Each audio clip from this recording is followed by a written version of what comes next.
In some of your Twitter posts, you said, and I'm quoting, "You people are all going to spend eternity in hell. Nuremberg 2 first, then hell."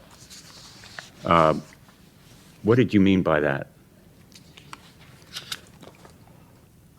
Thank you for the question, Senator. I believe that we are in the midst of one of the greatest crimes in human history. We have a product being injected into children 70 plus times over the course of their development that's never been tested against a proper saline placebo.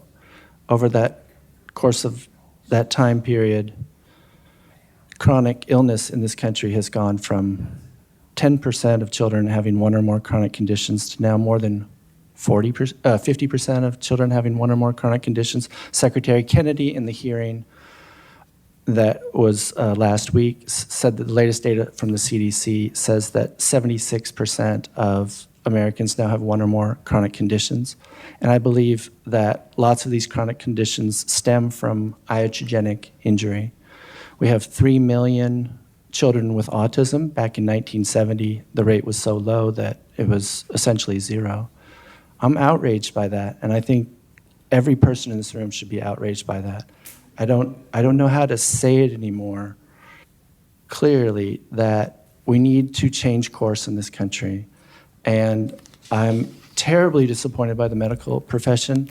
In the social sciences, there's this term called epistemic capture, which is when the entire knowledge production process becomes captured by one industry, and that's what's happened with science and medicine.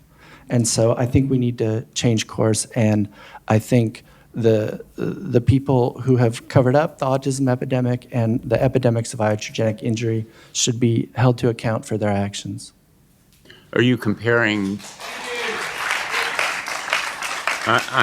again,